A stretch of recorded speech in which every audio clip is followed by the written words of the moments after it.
the female main character by her full name at least 15 times. Hi beautiful people, it's Sierra. Welcome or welcome back to my channel. This video is going to be the TBR wheel update and the second round for the wheel. So starting off, this didn't go as well as I thought it was gonna go. And also another disclaimer, I bought 5 more books. So we're just gonna ignore those for right now. I think, was it 5? Yes, I bought 5. So those are not added. I'll add those maybe later. I don't want to count them right now because there's already so many on the list. So anyway, starting off with the books that I did read, or supposed to read for this TBR wheel for the first round. I read A Sure Thing. It took me a long time to finish it. I don't know why. Like, I started and I plateaued for a little bit and then I picked it back up again and finished it in an evening. It was really good. I actually have the video up for that already, so I'll put that in the card or description box below if you want to check out Nicole's book. But the other 2 books sadly did not get the pass. I just did not finish them. Not even get a pass. I just didn't finish them.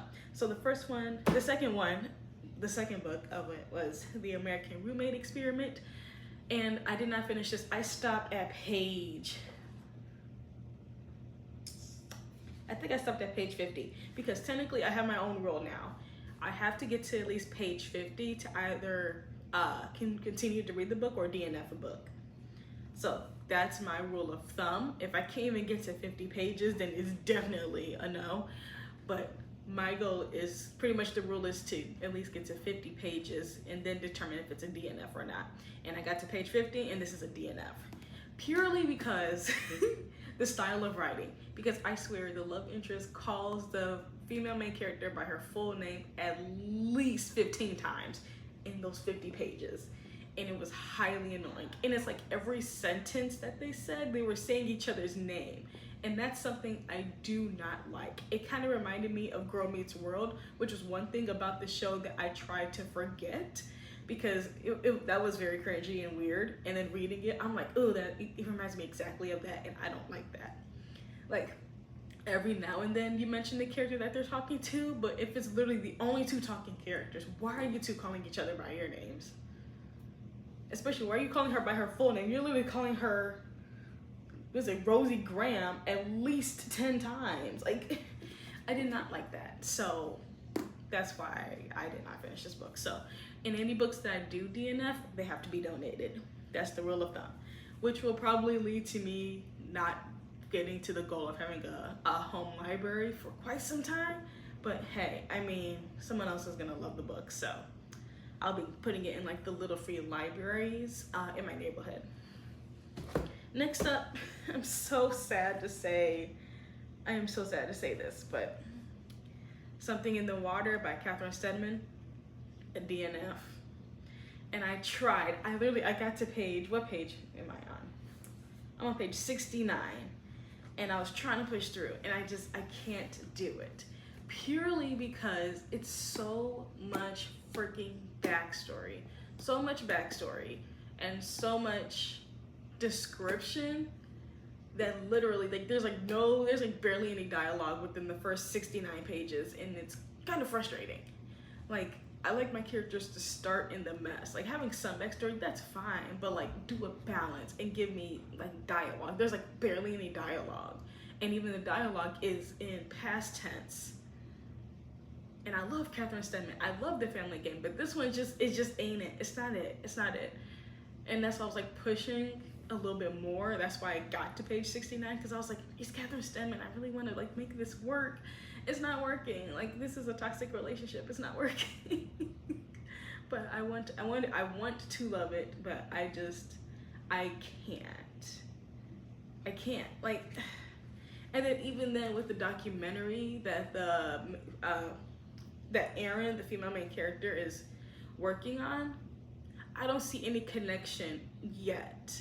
And that's kind of frustrating to me, because literally in the beginning, I'm not technically spoiling it yet because it's at the beginning of the book, but her husband's dead and she's burying his body.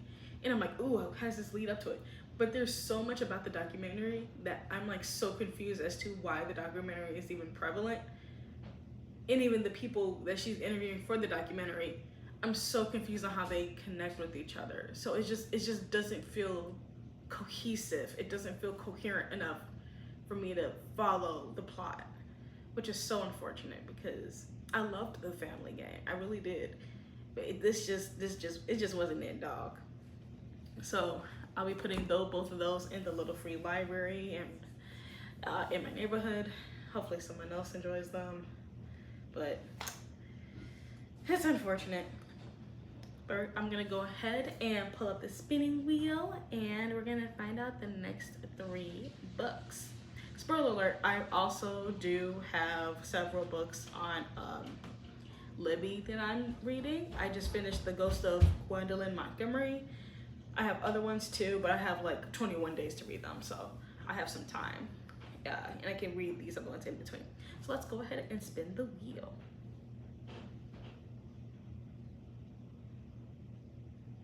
And we have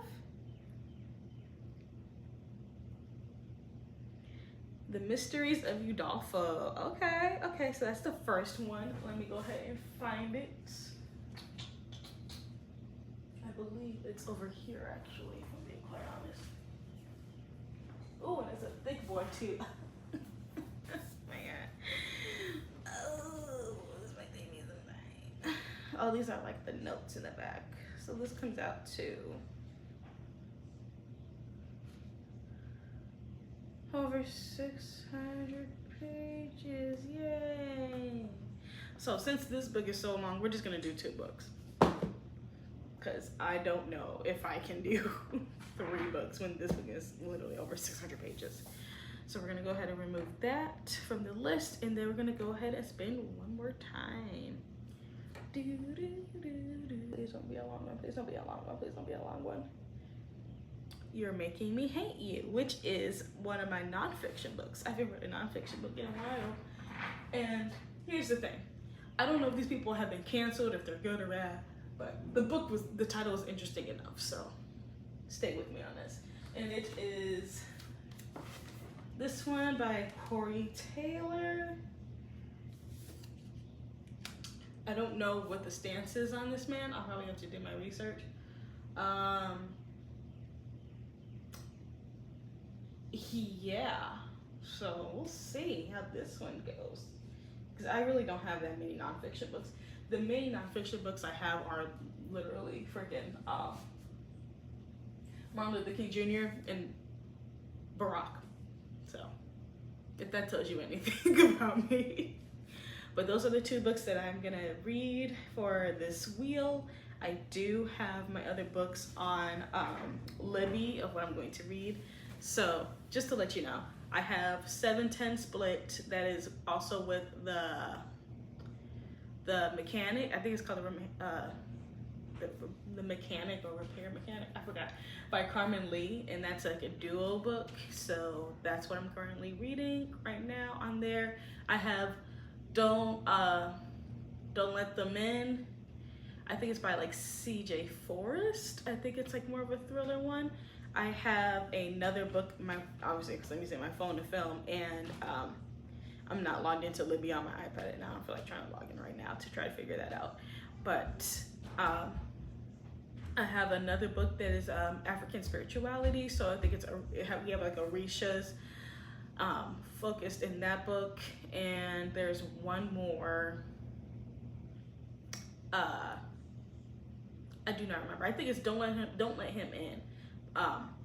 By Lisa Jewell. I think that's another one that I'm on the list for. Oh, Plus Size Player by Danielle Allen. That one is on there too. So those are all the books that I'm gonna be reading for probably the rest of the summer.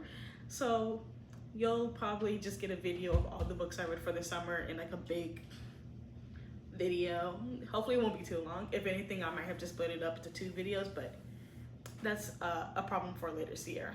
But that's all that I have for this video. Drop in the comments below a book that I'm currently reading that you read. I'd love to know their input about it. But yeah, or drop in the book stack emoji just for some support. Jesus Christ. Until next time, stay magical. Bye.